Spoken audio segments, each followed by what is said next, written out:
Assalamualaikum aspirants, we're here with yet another video and today we'll be discussing CSS 2017 का जो psychology का paper था. So let's get into the questions and discuss them one by one. अच्छा पहला सवाल बड़ा direct, define personality, discuss few major theories of personality in detail. ठीक हो गया.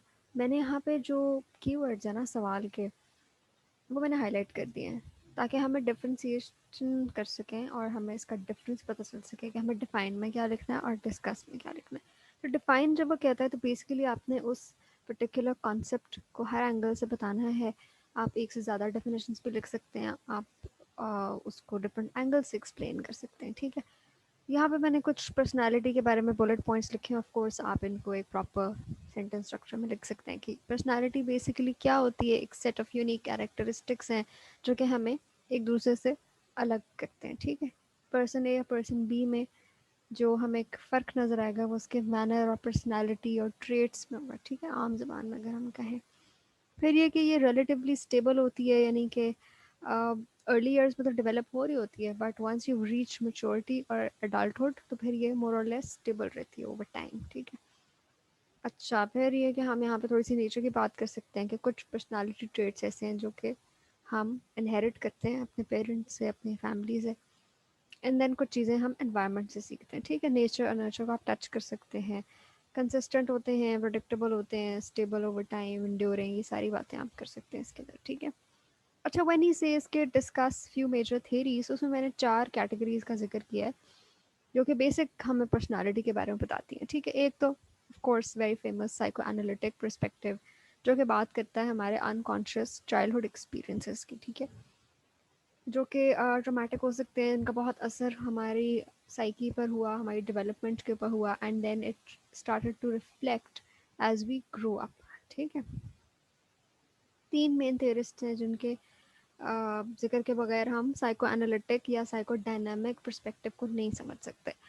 फ़र्क देख लेते हैं यहाँ पे. साइको एनालिटिक की जब हम बात करते हैं यहाँ पे उन्होंने इस तरह लिखा हुआ है तो बेसिकली वो टॉकिंग अबाउट सेगमेंट फ्रॉइड के जो आइडियाज़ थे. ठीक है. लेकिन जब हम साइको डायनामिक कहेंगे तो हम उसके अलावा भी जो इसमें कंट्रीब्यूटर्स थे इस फील्ड में उनका भी जिक्र करेंगे. ठीक है. जैसे एरिक्सन की जो साइको सोशल स्टेजेस हैं उनका आप जिक्र करेंगे. फिर यूंग की जो थियरीज हैं आर्केटाइप्स हैं उनकी आप बात कर सकते हैं. राइट. अच्छा फिर आता है ह्यूमनिस्टिक पर्सपेक्टिव. आपको पता है ह्यूमनिस्टिक पर्सपेक्टिव को साइकोलॉजी में थर्ड फोर्स भी कहा जाता है और इसके अंदर मैस्लो और रॉजर्स का जिक्र लाजमी होगा. बात करेंगे जी फुली फंक्शनल इंडिविजुअल क्या होता है और किसी भी इंसान की पर्सनालिटी को एक प्रॉपर शेप मिलने के लिए क्या क्या चीज़ें दरकार होती हैं. ठीक है. वो सब बातें आप करेंगे. ये ज़्यादा ग्रोथ ओरिएंटेड है या एक पॉजिटिव साइकोलॉजी का मॉडल है जो इंसान को देखता है as a full complete and an optimal individual. ठीक है. अच्छा trait perspective as the name suggest ये बात करते हैं कि जी कुछ सर्टन क्वालिटीज़ होती हैं, कुछ सर्टन ट्रेड्स होते हैं, they make up the personality. और इन्होंने बात की हुई है स्पेक्ट्रम्स के अंदर. जिस तरह यह हम कहते हैं ना कि there's a स्केल और इसके एक एंड पे एक क्वालिटी दूसरे एंड पे दूसरी quality and then we place that person on that spectrum कि जी ये कितना इंट्रोवर्टेड है कितना एक्सट्रोवर्टेड है. आमतौर पे लोग थोड़े बहुत इंट्रोवर्टेड होते हैं, कुछ उनमें एक्सट्रोवर्जन के भी ट्रेट्स होते हैं. ठीक है. कुछ लोगों में 50-50 होते हैं, दे आर एम्बिवर्ट्स. कुछ लोग बहुत ज़्यादा अग्रीएबल होते हैं, कुछ इस तरह की चीज़ें हैं नॉन अग्रीएबल. ठीक है. काफ़ी सारे ट्रेट्स आपको मिल जाएंगे. आइजनेक की कैटल और ये जो डिफरेंट ट्रेड थियरिस्ट्स हैं इनके बारे में आप पढ़ें. एल्पोर्ट की जो थियरीज हैं तो आपको समझ में आ जाएगा. ठीक हो गया. सोशल कॉग्निटिव पर्सपेक्टिव ये वो पर्सपेक्टिव है जो बात करता है कि किस तरह इंसान अपनी सोसाइटी से लर्न कर रहा है. ठीक है. इसमें ऑब्जर्वेशनल लर्निंग आ गई, जो बेंडोरा ने कॉन्सेप्ट दिया सोशल लर्निंग का, वो सारी चीज़ें इसमें आती हैं. प्लस कॉग्निटिव एलिमेंट इसमें आ रहा है कि how we are able to form those connections. हम कैसे डिफरेंट सिचुएशन से चीज़ों को लर्न करते हैं और हम उनको रिटेन कर रहे होते हैं. Right. And that's how we are reflecting them into our behaviours. तो इस तरह से आपने चारों पर्सपेक्टिव्स की हेडिंग्स दे के इनकी थेरीज को एक्सप्लेन कर दें और थेरिस्ट का जिक्र तो ज़रूर आएगा. ठीक है. अच्छा आगे चलते हैं. नेक्स्ट सवाल. Differentiate between sensation and perception, elaborate gestalt principles of perception. अब यहाँ पे थोड़ा सा डिफरेंस देख लेते हैं. To put it very simply, sensation वो चीज़ है जो कि हमारी हमें जो पांच हमारी सेंसेस हैं उससे जो इन्फॉर्मेशन आ रही है, ठीक है। It is the information, the input of the information that is coming from our senses to our brain, ठीक है। एनवायरनमेंट से जो जितने भी situations change हो रही हैं, we're seeing, we're hearing different things, we're observing different things, we're feeling different things, सारी हमारी सेंसेस हैं, ठीक है। सेंसेशन हम उसको कहेंगे। अच्छा, और परसेप्शन इसके बरक्स क्या चीज़ है कि we are attaching meaning to that sensation. खाली सेंसेशन आना और बगैर हम उसको कोई मीनिंग अटैच करें तो वो हमारे लिए शायद एक शोर कमा नहीं देगा, right. It will be non sense, it will be not of any significance. तो परसेप्शन जब हम देते हैं we add meaningful bits of information to that raw data, ठीक है। उसके बाद हम चीज़ों को प्रोसेस करते हैं in the brain and then we adapt and respond according to our perception, ठीक है। या जब डिफरेंशिएट का सवाल आएगा तो आप इसको इस तरह से अटेम्प्ट करें कि you are elucidating the difference, not just defining them, आप इनके फ़र्क की भी बात करेंगे, ठीक है। ऐसे एक्सप्लेन करेंगे फ़र्क वाजे हो जाए। यहाँ पे कुछ पॉइंट्स लिखे हैं वो आप पढ़ सकते हैं कि इनको किस तरह से हम डिफ्रेंशिएट करते हैं। अच्छा, गेस्टॉल्ट प्रिंसिपल्स ऑफ परसेप्शन जो हैं वो कुछ मेनली तो इसी तरह पाँच छः हैं। आप और भी पढ़ के उनको भी ऐड कर सकते हैं। बेसिकली ये क्या होते हैं कि the way we are perceiving the environment around us, the input around us, उसके कुछ लॉज हैं, उसकी कुछ प्रिंसिपल्स आप कह सकते हैं, ठीक है। इनको लॉज ऑफ ऑर्गेनाइजेशन भी कहते हैं कि हम रॉ डाटा को कैसे ऑर्गेनाइज करते हैं। जैसे कि अगर एक क्राउड है और उसमें हमें कोई पांच लोग इकट्ठे खड़े हुए नजर आ रहे हैं तो will assume that they are a group, या एक दूसरे को जानते हैं, ये साथ हैं, राइट। तो ये प्रॉक्सिमिटी हो सकती है। सिमिलैरिटी में जिस तरह एक जैसी चीज़ें आपको ढूंढने में ज़्यादा आसानी होती है, एक जैसी चीज़ों को आप ज़्यादा यू कैटेगराइज देम टुगेदर, ठीक है। तो इस तरह की चीज़ें ये आपको बहुत ज़्यादा जो हमारे आर्ट एंड डिज़ाइन के जो लोग हैं या जो लोग एडवर्टाइजिंग या मार्केटिंग में काम करते हैं, they be able to relate to this. इसमें जो यूज़ ऑफ लोगो है या जो यूज़ ऑफ कलर है, यूज़ ऑफ प्लेसमेंट है डिज़ाइन की, वो भी आती है। जिससे आप लोगों ने देखा होगा WWF का जो लोगो है उसके अंदर देयर इज अ पांडा, और वो ब्लैक एंड वाइट है, ठीक है। वो कम्प्लीटली वो पिक्चर ड्रॉन नहीं है, but we assume that it's a complete figure and it's showing the image of panda, right. अच्छा, इसी तरह आप इनके हेडिंग्स दे के इनको एक्सप्लेन सॉरी एक्सप्लेन करें and then you can draw these little diagrams, are very easy. आपको सिर्फ थोड़ी सी जो है वो सफाई की ज़रूरत है आपके हाथ में, but you don't have to be an artist to draw them, right. अच्छा, आगे चलते हैं जी। What is reliability of a test, elaborate different types, ठीक है, विद एग्जांपल्स। तो यहाँ पे मैंने बहुत इसको सिंपल रखा है, ऑब्वियसली आप पेपर में इसको एलैबोरेट करेंगे। अच्छा, लेंथ की बात अक्सर स्टूडेंट्स करते हैं कि जी हम कितना लिखें, तो always remember that in paper such as psychology जो कि बहुत फैक्ट बेस्ड और आपने कोई इधर उधर की कहानियाँ नहीं बतानी है उसको, आप देखें कितने सीधे सीधे सवाल वो कर रहा है, ठीक है। तो you have to be very precise and be very relevant. तो जितना लिखना बनता है हम उतना ही लिखना है। उसने आपके जो आंसर है ना उसको फुट से नापना नहीं है। सो रेस्ट अश्योर्ड आपका आंसर टू द पॉइंट होना चाहिए।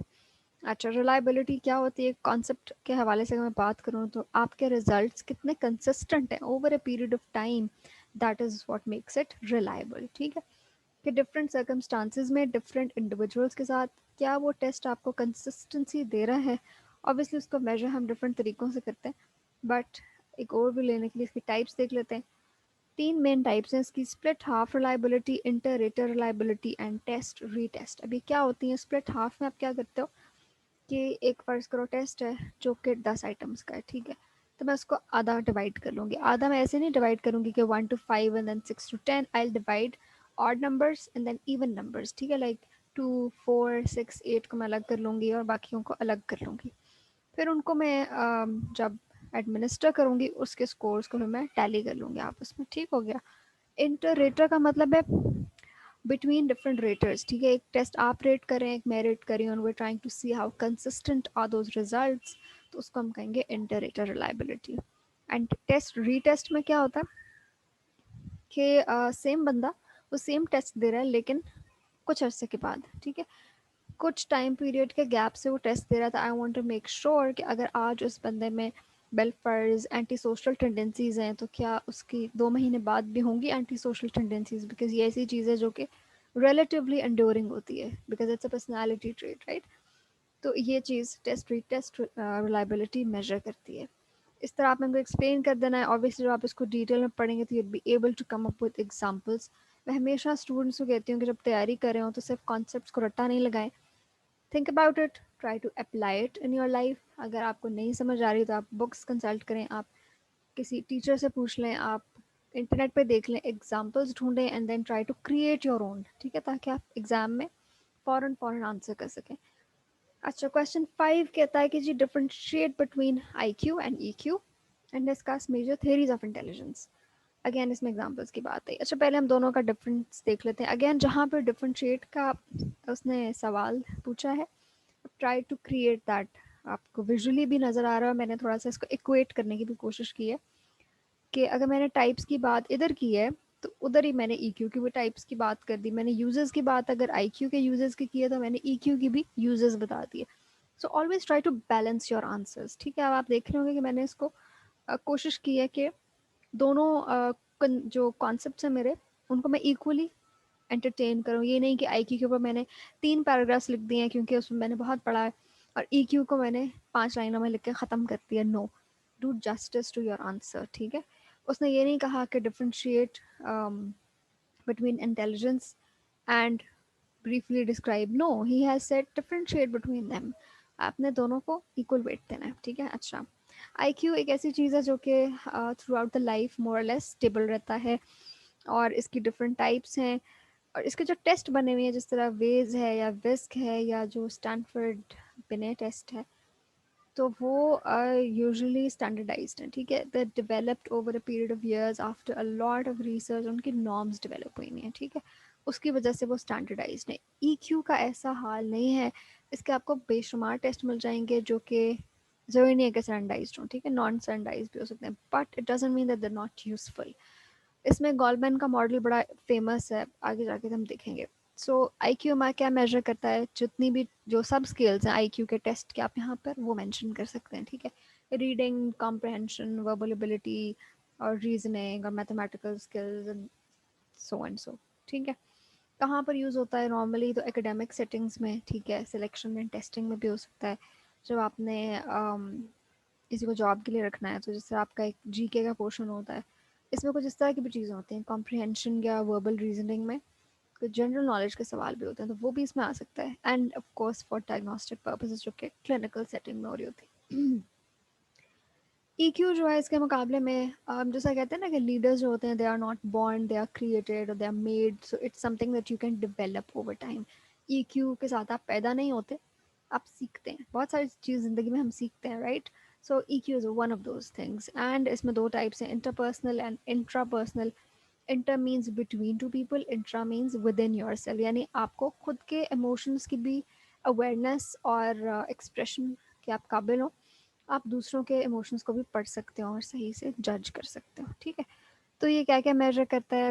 हमारे सोशल रिलेशनशिप्स, अवेयरनेस, ये सब चीज़ें, इसकी एप्लीकेशन काफ़ी वाइड है। ये पर्सनल लाइफ में भी अप्लाई होता है, आपके रिलेशनशिप्स, आपकी मैरिटल लाइफ, आपकी फ्रेंडशिप्स, बहुत सारी जगहों में। फिर बिजनेस में यूज़ होता है।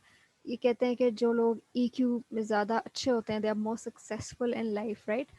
इन देयर बिजनेसेस वो लीडरशिप पोजीशंस में बहुत ज़बरदस्त आ सकते हैं। इसकी एप्लीकेशंस आपको बेशुमार जगहों पे नज़र आएंगी। अब थेरीज की बात करते हैं, तो बेसिकली 3 मेन मॉडल्स हैं, इनको आप देख लीजिएगा। वन इज़ गॉलमैन्स परफॉर्मेंस मॉडल जो कि 4 एरियाज पे फोकस करता है, 3 से 4 एरियाज हैं इसके। इसके आपको बहुत सारे डायग्राम्स मिल जाएंगी, just do a quick Google search. अच्छा, इसमें मैंने ऊपर एक चीज़ लिखी है कि गार्डनर की जो थेरी ऑफ इंटेलिजेंस है, मल्टीपल थेरीज, उसमें वो कहता है कि एक होती है हमारी इंटरपर्सनल इंटेलिजेंस जो कि सोशल इंटेलिजेंस भी हो सकती है, how we are understanding other people's emotions, ठीक है? उसके हिसाब से हम कैसे उनके साथ अडेप्ट करें, तो ये भी एक ईक्यू की डायमेंशन आ सकती है, ठीक है?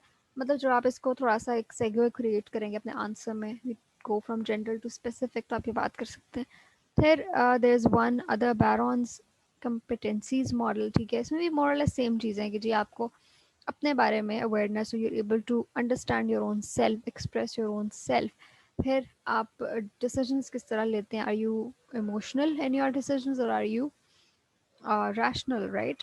फिर स्ट्रेस मैनेजमेंट में इसका यूज़ आ सकता है। एंड देन लास्टली, ये बड़ा पुराना मॉडल है जिस पे बेसिकली गोलमन ने अपनी स्टडीज़ बेस की थी, और ये भी तकरीबन इन्हीं चीज़ों की बात करें। तो ये डिफरेंट मॉडल्स हैं, आप इनकी डायग्राम्स चार्ट्स बना सकते हैं, and that's how you can discuss them, right? Let's just wait for a while.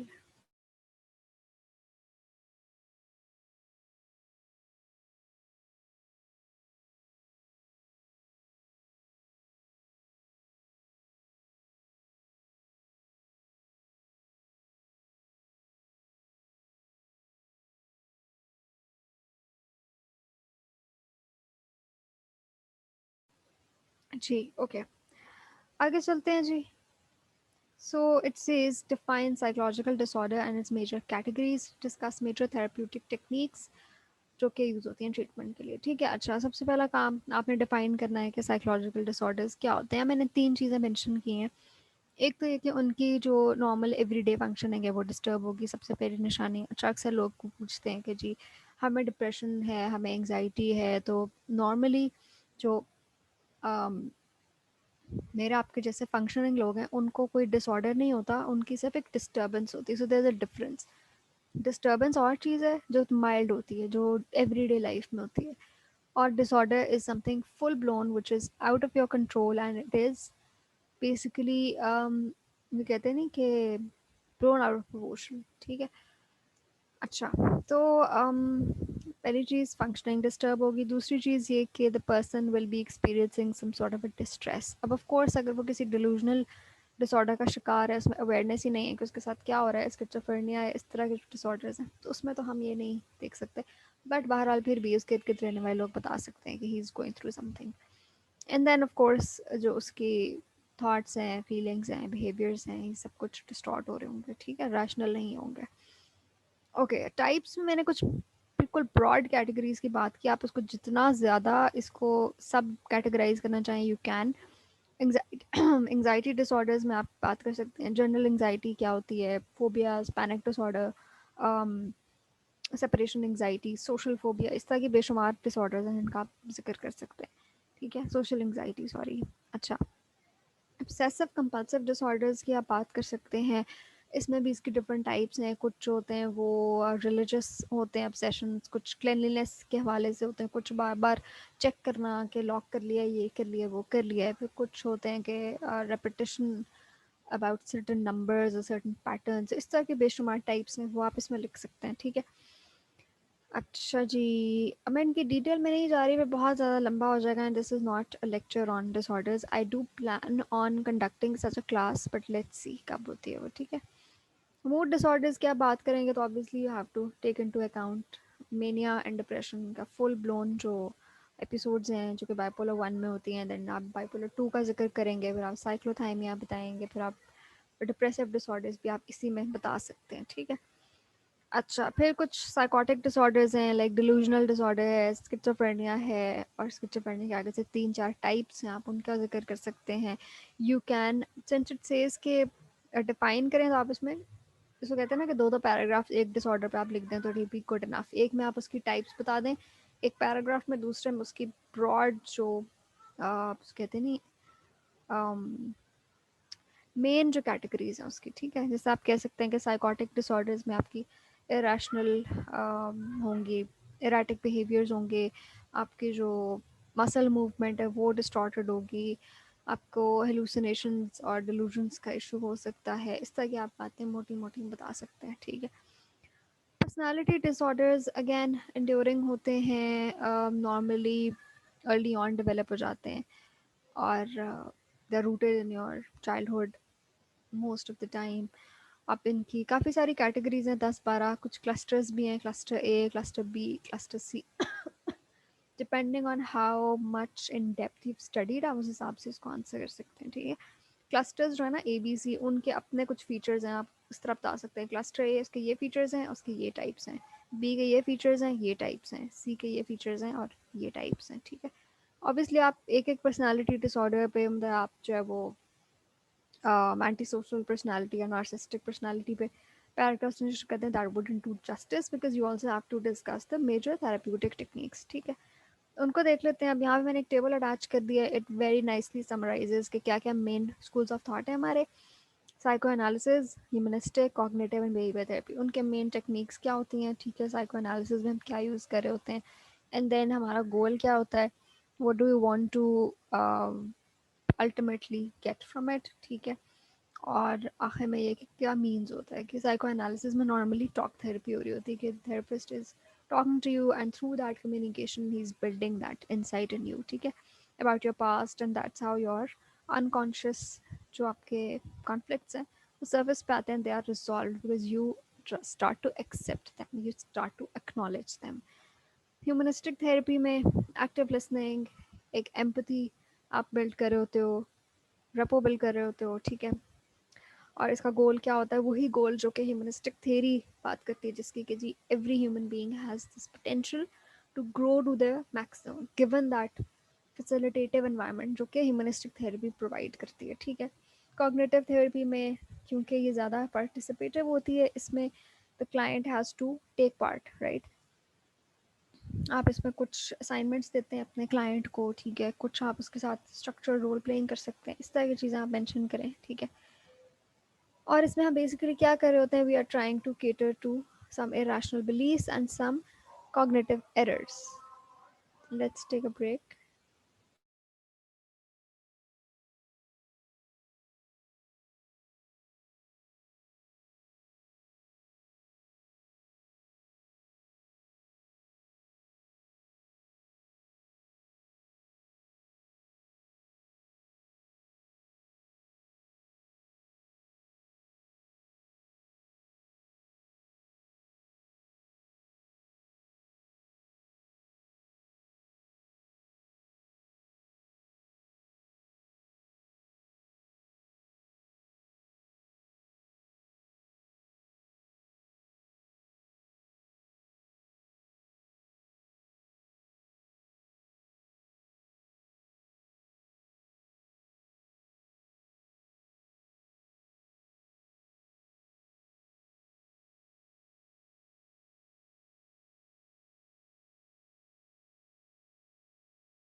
Okay so फिर हम बात करते हैं बिहेवियर थेरेपी। इसमें क्या क्या हम यूज़ कर रहे होते हैं, हम कुछ प्रिंसिपल्स यूज़ करते हैं ऑपरेंट कंडीशनिंग के, such as reward and reinforcement and punishments, and then हम सिस्टमैटिक डिसेंसिटाइजेशन एक प्रोसेस, इसको आप पढ़ें।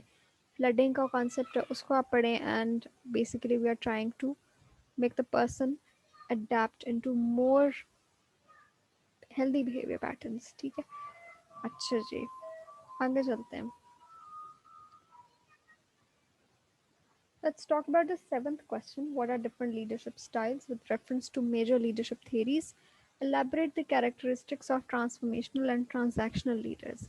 अच्छा, मेजर जो लीडरशिप स्टाइल्स हैं वो तीन किस्म के हैं। वन इज़ अथॉरिटेरियन, जिसमें जो लीडर्स हैं ना वो कहते हैं कि जी हम अथॉरिटी फिगर हैं और हमारे पास ये अथॉरिटी रहेगी। बेसिकली सेंट्रलाइजेशन ऑफ पावर होती है इसमें, और वो लोगों को डिसीजन मेकिंग प्रोसेस में शामिल नहीं करते, ठीक है। डेमोक्रेटिक लीडर्स जो होते हैं, एज अ नेम सजेस्ट, वो चाहते हैं कि सब लोग इन्वॉल्व हों, म्यूचुअल डिसीजन मेकिंग प्रोसेस हो, और लोगों के पास अपना ओपिनियन एक्सरसाइज करने का राइट हो, ठीक है। फ्रीडम होना चाहिए उनको, लेकिन ये भी नहीं कि सारा का सारा फ्रीडम या अथॉरिटी उनको दे देते हैं। They keep some with themselves and they share it with others. जो पावर शेयरिंग मैकेनिज्म इसमें होता है। और अब आप इसको ना जस्टिफाई कर सकते हैं कि जी कोई भी जो लीडरशिप स्टाइल होता है ना वो 100% ऑफ द टाइम नहीं चलता, ठीक है। You have to adapt. एक अच्छा लीडर जो होता है उसमें अडेप्टेबिलिटी की क्वालिटी होनी बहुत ज़रूरी है, right. So adapting according to the situation, according to the circumstance, ये बहुत इम्पॉर्टेंट है, ठीक है। तो कुछ सूरत हाल ऐसी हो सकती हैं जहाँ पे आपके पास ज़्यादा एक्सपर्टीज़ है, like for example in case of an emergency और अ क्राइसिस या एक कोई वॉर लाइक सिचुएशन है, तो जो कमांडिंग ऑफिसर है वो अथॉरिटेरियन होकर उसको चलना पड़ेगा, ठीक है, उसको को सबकी राय नहीं ले सकता, इतना टाइम नहीं है, या उसके पास ज़्यादा एक्सपर्टीज़ है, ज़्यादा एक्सपीरियंस है, ठीक है, बाकी उसके नीचे बिलफर्ज फौज है या उसके कोई वर्कर्स हैं। अथॉरिटेरियन उस जगह काम आ सकता है जहाँ पे leader has more knowledge, more expertise and more experience. Democratic leadership कहाँ पे यूज़ हो सकती है कि जहाँ पे you doing something for the society, या जैसे पॉलिटिकल लीडर्स होते हैं या लोकल गवर्नमेंट्स हैं, या फिर कोई स्टूडेंट मेंबरशिप्स हैं या कोई इस तरह की यूनियंस हैं, ठीक है, वहाँ पे काम आ सकता है where you working in different teams. और जो आखिरी लीडरशिप स्टाइल है which is laissez faire, that is basically a very liberal and very lenient leadership style। यहाँ पे जो लीडर्स हैं they tend to delegate the authority to their subordinates, और वो कहते हैं कि जैसे आपको बेहतर लगे वैसे आप कर लें, ठीक है। ये जो लीडरशिप स्टाइल्स है ना, they are very they correlate very well with parenting styles. अगर आप लोगों ने पढ़े हों तो आप उनको भी देख सकते हैं। तो कुछ जो परमिसिव इंटेलिजेंट पेरेंटिंग स्टाइल है ना, वो जाता है लेज़र के साथ। तो ये भी इट रियली डिपेंड्स, आप हर वक्त इतने फ्रीडम भी नहीं दे सकते, ठीक है। कुछ मामलात में चलो आप दे सकते हैं जहाँ पे आपकी टीम बहुत कॉम्पिटेंट है, या जहाँ पे आपने इक्वालिटी रखी हुई है, जहाँ फ्लैटर ऑर्गेनाइजेशन होते हैं, या काम की नौयत ऐसी है कि आपको सब लोगों का जो इनपुट है, या आपको चाहिए कि everybody takes ownership of that project, ठीक है। तो ये आप चीज़ कर सकते हैं वहाँ पे। अच्छा, अब हम देख लेते हैं कि क्या डिफरेंट कैरेक्टरिस्टिक्स होते हैं ट्रांजैक्शनल और ट्रांसफॉर्मेशनल लीडर्स के। बेसिक हम कॉन्सेप्ट क्लैरिटी की बात करेंगे, बाकी फैलाना आपका काम है। ट्रांजैक्शनल लीडर्स ये होते हैं जो कहते हैं कि जी हम कोई भी काम जो दे रहे हैं ना, उसको हम रिवॉर्ड करेंगे या पनिश करेंगे ताकि लोग मोटिवेटेड रहें। They basically believe in the behavioural theory, right. और ये गोल फोकस्ड होते हैं कि जी हमें रिजल्ट्स चाहिए, गोल हमारा जो हमने रखा हुआ है सेट वो अचीव होना चाहिए। That is all that they are concerned about. जो ट्रांसफॉर्मेशनल लीडर्स हैं, जैसे आपको नाम से जाहिर हो रहा है कि they are talking about some change, some transformation, वो कुछ इंस्पायर करना चाह रहे हैं, ठीक है। तो नेचुरली उनके अंदर करिश्मा होगा ताकि वो लोगों को इन्फ्लुएंस कर सकें, और वो ऐसे लीडर्स होंगे जिनके पीछे लोग पागलों की तरह दौड़ते चले आएंगे, ठीक है। पॉलिटिकल लीडर्स भी हो सकते हैं, या कोई सोशल लीडर्स हो सकते हैं, या रिलीजियस लीडर्स हो सकते हैं।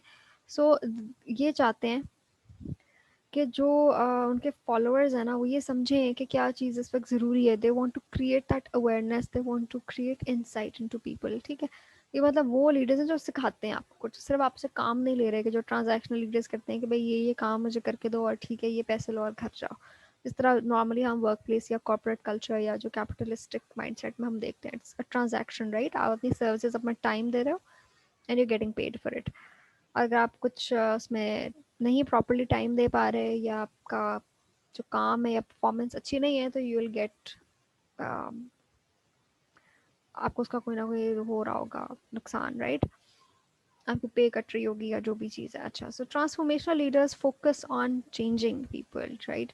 दे बिल्ड दैट विजन, वो कहते हैं लोग हमारे विजन को फॉलो करें चाहे हम रहें या ना रहें, right. So you can probably relate with a lot of real life examples। यहाँ पे आप जिक्र कर सकते हैं, try not to be very emotional or personal when you talk about these kind of things।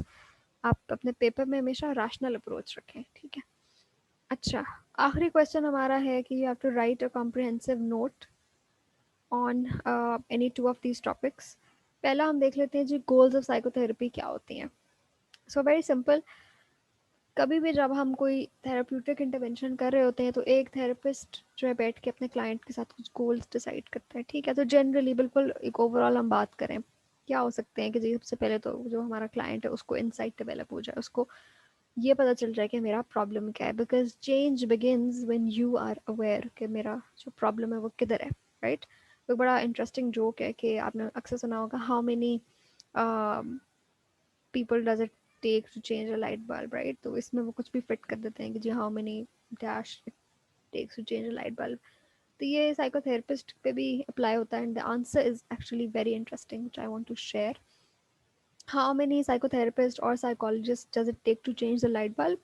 Answer ये कि only one, but the bulb has to want to change itself, ठीक है ना। तो बात ये हो रही है कि जब तक आप चेंज आपके अंदर से नहीं आएगा, तो therapist can only do so much. अच्छा, सबसे पहले वो इंसाइट डेवलप करना, फिर ऑब्वियसली उससे आपकी सेल्फ अवेयरनेस बेहतर होगी।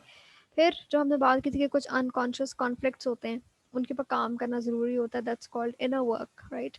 वो कॉन्फ्लिक्ट्स रिड्यूस करना, फिर आपकी इससे कम्युनिकेशन बेहतर होगी, आपके रिलेशनशिप्स मोर एनरिच होंगे, you will be able to understand your emotions better, आपका सेल्फ कंट्रोल, बेशुमार चीज़ें आप इसके अंदर लिख सकते हैं। You really put yourself in that place के क्या हो सकते हैं गोल्स, ठीक है, बेहतर करना चीज़ों को, obviously that is the major purpose of therapy. अच्छा, फिर कुछ ऐसे मैल अडेप्टिव पैटर्न्स होते हैं थिंकिंग के, कुछ ऐसी कॉग्निटिव एरर्स होते हैं, हमारी सोच की गलतियाँ होती हैं, जिसको हम कहते हैं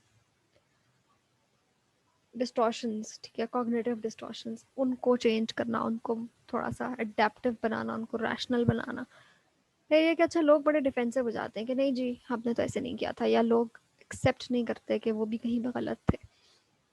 उनकी डिफेंसिवनेस को रिड्यूस करना, that is another very important thing. Obviously आप उनको पिन पॉइंट नहीं कर रहे होते, you trying to provide a very facilitative environment, a very safe environment for them to lower that guard, ठीक है। हम सब लोग अपनी ज़िंदगी में गार्डेड फिर रहे होते हैं, we created that around us कि जी हमें जो है ना वो we have to defend ourself, right, defend our ego. फिर जब वो ये सब कुछ कर लेंगे तो उनके साथ सेल्फ एक्सेप्टेंस आनी शुरू हो जाएगी। ये सारी बातें जो मैंने आपको पहले बताई, ठीक है। आगे चलते हैं, test validity and its types. ये दूसरा सवाल उसने पूछ लिया टेस्टिंग का। पहले उसने रिलायबिलिटी पूछा, अभी वैलिडिटी। दोनों कॉन्सेप्ट्स को hand in hand. Validity basically क्या होती है? The ability of a test to measure what it is designed to measure. जिस मकसद के लिए टेस्ट बना था, क्या वो ये मेजर करा या नहीं करा। Obviously that sounds very common sense कि जाहिर सी बात है एक टेस्ट को वही चीज़ें मेजर करनी चाहिए जिसके लिए वो बना था, but this needs to be ensured through multiple procedures, ठीक है। आप एक बहुत लार्ज सैम्पल के ऊपर वो टेस्ट रन करते हो, उसके बाद आप रिजल्ट्स कंपेयर करते हो। Anyway, so there are three types normally. Construct validity, construct ऐसी चीज़ होती है जो कोई आइडिया या कॉन्सेप्ट होता है। तो बेसिकली जिस कॉन्सेप्ट को हम स्टडी करना चाह रहे हैं, फॉर एग्जांपल अगर हम इमोशनल एक्सप्रेशन को स्टडी करना चाह रहे हैं, तो हमारा जो टेस्ट है it should really be measuring that, ठीक है, उसके अंदर क्लैरिटी होनी चाहिए। कंटेंट वैलिडिटी का मतलब है कि जो भी हमारा कंस्ट्रक्ट था, जो कॉन्सेप्ट था, जो आइडिया था जिसको हमने मेजर करना है, क्या हम उसके फुल स्केल फुल रेंज पे बात कर रहे हैं, ठीक है। जैसा अभी मैंने कहा कि EQ की हम बात करें तो उसके कुछ डिफरेंट एस्पेक्ट्स हैं, कुछ उसकी डिफरेंट आगे से कैटेगरीज थी या क्लासेस थी या डिस्क्रिप्शन थी उसकी। तो Belfast, if we are designing a test on EQ, so we need to take all of that range of experiences in mind when we are addressing that. Criterion validity क्या होती है कि हम देखते हैं कि क्या ये जो वाला हमारा वेरिएबल आया है ये क्या कोरिलेट करता है बाकी वेरिएबल्स के साथ जो कि सिमिलर हैं, ठीक है, रेलेवेंट हैं इसके साथ। अब इसकी फर्दर दो टाइप्स हैं, कंकरेंट एंड प्रेडिक्टिव। उनको हम देख लेते हैं, they are very simple and I try to illustrate them with a diagram और अ चार्ट। प्रिडिक्टिव वैलिडिटी होती है कि हम, जैसा नाम से जाहिर है, कुछ प्रिडिक्ट कर रहे हैं फ्रॉम द फ्यूचर, यानी कि आज मैंने एक टेस्ट क्रिएट किया, ठीक है, और मैं चाह रही हूँ ये देखना कि अच्छा अगर एक बंदा इसके अंदर हाई स्कोर करता है तो क्या वो कल को जाके उसके अंदर ये एबिलिटी होगी कि नहीं, ठीक है। May be if I am hiring someone for a job, या मैं किसी को एंट्री टेस्ट की तैयारी वो कर रही हूँ, एंट्री टेस्ट की बेस पे उसको एडमिशन दे रही हूँ, ठीक है। तो बेसिकली हम क्या डिटर्मिन कर रहे होते हैं कि आज अगर इस बंदे का इस इतना स्कोर आ रहा है तो कल को he is going to achieve more और परफॉर्म बेटर, राइट। जिस तरह जो एंट्री टेस्ट का स्कोर है अगर आप उसको CGPA से कंपेयर करो, this will be your predictive validity, right. अच्छा, कंकरेंट में क्या होता है कि basically it is talking about the present moment, the current moment. इसमें एक मैंने सर्वे डिज़ाइन किया और अभी इस वक्त जो और उसी वेरिएबल पे सर्वे पड़ा होगा जो शायद किसी ने 2 साल पहले बनाया था, but it's still existing in the now, existing measure है क्योंकि वो, तो उसके साथ मैं अपना नया बनाया जो मैंने टेस्ट है वो कंपेयर करूँगी देखने के लिए कि इज़ दिस वैलिड और नॉट। और वो इंस्ट्रूमेंट ज़रूरी है कि प्रॉपरली स्टैंडर्डाइज्ड हो और उसकी वैलिडिटी हाई होनी चाहिए, फिर ही मैं डिसाइड कर सकूँगी ना कि मेरी कंकरेंट वैलिडिटी ठीक आ रही है कि नहीं, ठीक है। अच्छा, लास्ट पार्ट जो है वो बात करता है डेवलपमेंट इन चाइल्डहुड की, ठीक है। अच्छा, इसमें बेसिकली देखें चाइल्डहुड को आप कैटेगराइज करें 5 साल से 18 साल की उम्र तक है या क्या आपने उसको रेंज देनी है, ठीक है। उसके बाद you can make different categories के अर्ली चाइल्डहुड है, फिर जी मिडिल एजेस जिसमें आपकी टीन एज आ गई, फिर late teens and adolescent years, ठीक है। इस तरह से यू कैन मेक कैटेगरीज। जब इस तरह का सवाल उसने पूछ लिया है तो it's very important to somehow give it some structure, ठीक है। अब ये नोट का सवाल है, नोट में आप नॉर्मली हेडिंग्स वगैरह नहीं बनाते, but you can segregate things in a certain way. आप अपनी राइटिंग में उसको डिफ्रेंशिएट कर सकते हैं, ठीक है। अच्छा, फिर आप फर्स्ट करें, आपने अर्ली ईयर्स ले लिए, फिर आप उसको मजीद कैटेगराइज करें कि अच्छा, क्योंकि उसने कहा डेवलपमेंट इन चाइल्डहुड, अभी दोनों चीज़ें बहुत ब्रॉड हैं। चाइल्डहुड अगेन बहुत ब्रॉड है, बहुत सारे इसके अंदर साल और फेजेस हैं, ठीक है। और डेवलपमेंट अगेन बहुत वास्ट है, physical development, emotional development, social development, cognitive और इंटेलेक्चुअल, और बहुत सारी इसमें हमें फैक्टर्स आ सकते हैं। तो आप इसकी कैटेगरीज बना लें, ठीक है, and then you start putting information into it. अच्छा, यहाँ पे 3 थेरिस्ट का नाम लेना बहुत ज़रूरी है, प्याजे, वाइगॉट्स्की एंड एरिक्सन, ठीक है। इनकी थेरीज आप पढ़ लें अगर आपने नहीं पढ़ी, बिकॉज वो तो चाइल्डहुड डेवलपमेंट के लिए दे आर वेरी इम्पेरेटिव। इस तरह से आप कुछ कैटेगरीज बना के ना बता सकते हैं कि जी अर्ली ईयर्स में बिलपर्स बच्चा जो है वो टाइम एंड स्पेस के बारे में सीख रहा होता है, उसकी जो लैंग्वेज है वो डेवलप हो रही होती है, and so on and so forth. So this brings us to the conclusion of this class. Do let me know in the comments कि आपको कैसा लगा, आपने इससे सीखा कुछ, और मज़ीद में ऐसी वीडियोस बनाऊं या नहीं। And do subscribe and do share with relevant people. Thank you.